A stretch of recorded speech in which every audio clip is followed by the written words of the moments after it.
Right, growing up, I was a huge hip hop fan. I loved hip hop. I was really a big fan of Biggie.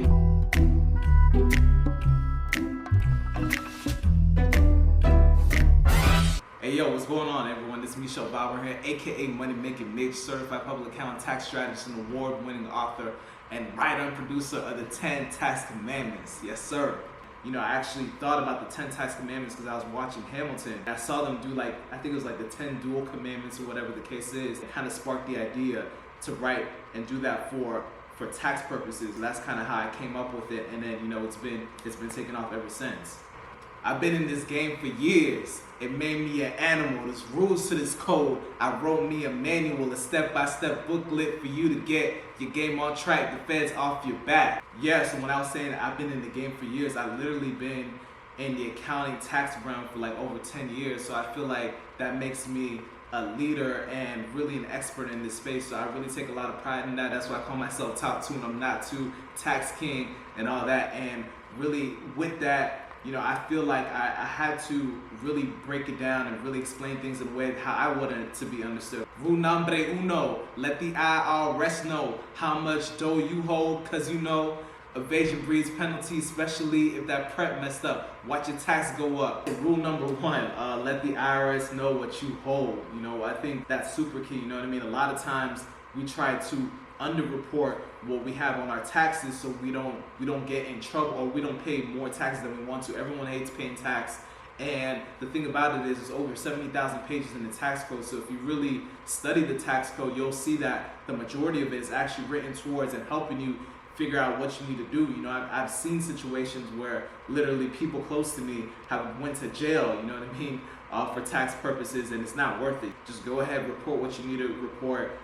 Be honest about it. Work with someone up front to help you reduce that tax liability. That's going to save you a ton of money. I'm originally from South Florida, but I always was tuned into what New York had going on, and it was crazy. In 7th grade, I actually did an essay, a report. We actually were allowed to take a lyric of a favorite rap song in English class and then break down the lyrics, and I did it to Juicy. I really studied the lyrics. I broke down the lyrics. When I was in college, I was able to do an English report, a persuasive essay on who murdered Biggie and Tupac.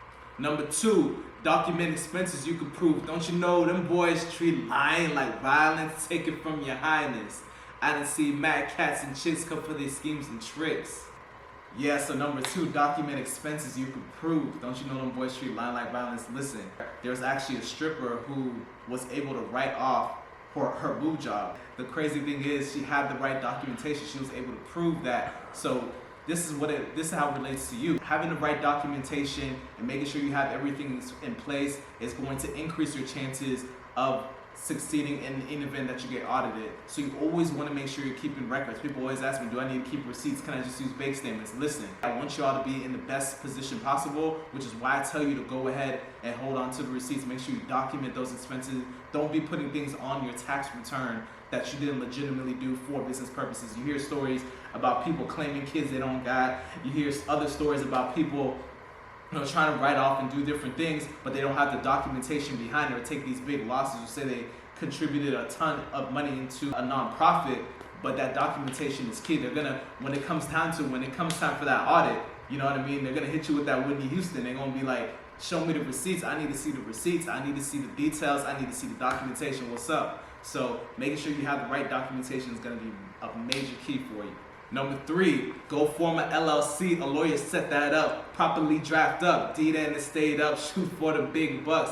They'll get that paperwork clean up, word up. You know, go forming an LLC, a limited liability company, is gonna be key. Obviously depends on your situation, so definitely make sure you reach out and talk to a tax professional to see what makes the most sense for you. Generally speaking, having that LLC in place is going to give you that legal liability protection. So meaning that if someone were to come try to sue your business, then it can't come after your personal assets as long as you maintain and comply with those rules. There's cases out there, you know, maybe you're doing something related to food, and then, you know, someone gets sick or whatever the case is. Listen, I already know, as Biggie said, more money, more problems. People see you get that paper, people see you get that money, you know what I'm saying? They're going to try to hit you with a lawsuit. So you want to make sure that having like an LLC or a corporation can also give you legal liability protection in the event that you get audited. So that's going to be a major key.